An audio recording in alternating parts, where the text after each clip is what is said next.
Welcome back to another video. Today we're going to be going over the basics of bench press, how to set up and how to execute. The first thing we're going to be talking about is foot placement.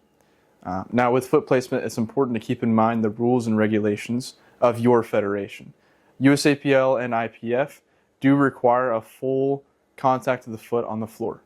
Now we're going to be talking about the individual types of foot placement and what they do to benefit the lifter.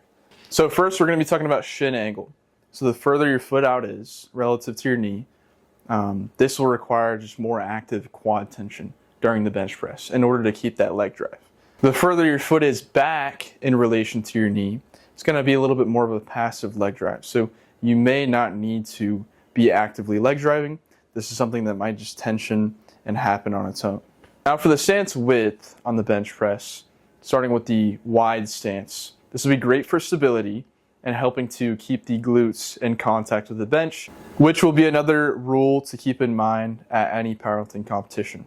Now keep in mind, with this wider stance, you may not be able to create as high of an arch as you would with the more narrow stance. Now for the more narrow stance, this will allow for more quad engagement and likely allow for a greater arch height. So also within a more narrow stance, with the feet tucked back, you'll be more prone to a vertical drive. As opposed to having your feet further out, you'd be probably better off with that horizontal pressure. Now with picking your grip width, generally with a higher arch, you may feel more stacked with the wider grip.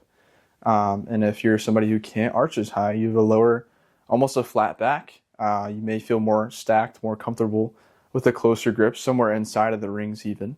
Okay, so now that we've got our feet set and our hand placement on the bar, we want to set our upper back.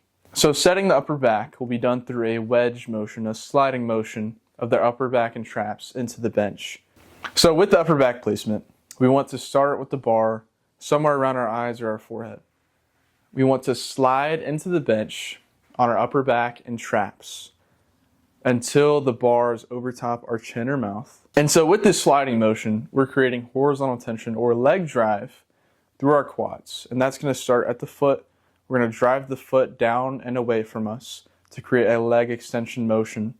And so that'll cue us to slide into the bench and create that wedge and that horizontal tension, and to then reach the rib cage, the bottom of the rib cage, up to the bar. With setting our upper back, we also need to set our scapula, our upper back, in a stable position. And the cue here will be to retract and depress our scapula to set us in a stable position. So now that we've set our upper back and begin the leg drive, the byproduct will be our arch. And so with the arch, we're reaching the bottom of the rib cage towards the bar throughout the entire rep. We really won't have to cue arch much. It'll just happen if we are leg driving properly. So before we initiate the unrack, we want to take a small mouth brace into extension while we're reaching our rib cage, bottom of our rib cage towards the bar, to create that brace and improve our stability.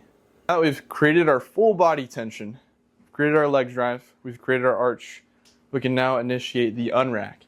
Now unrack can be thought of in two simple steps: a little tricep extension and a lat pullover movement. And so with that lat pullover movement, you're trying to bring the bottom of your rib cage towards the bar to create that high arch position. We've unracked the bar. Make sure the bar is stacked over top the elbow, over top the shoulder before you initiate the rep. Lowering the bar down to our touch point, which will differ lifter to lifter, really depending on arch height and arm length. We want to maintain a stack, and the stack should stay between the wrist and the elbow. So in space, our wrist and elbow will stay vertical the entire rep, ideally. So as we're bringing the bar down, we want to bring it down with control, maintaining constant leg drive towards the bottom of our rib cage, keeping that upper back tightness as well. So we're at the pause. Now your press should basically be a reverse of what you did, bringing it down to your chest. More than likely, if you have longer arms, you're going to be pressing a little bit further back towards your chin almost, as opposed to somebody with a higher arch, shorter arms. It's going to be more of a vertical bar path.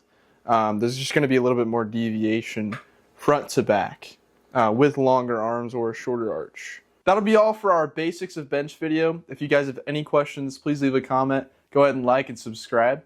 Go ahead and follow our Instagram as well. It's linked in the channel. And if you guys are interested in coaching, visit our website, resolutepl.com.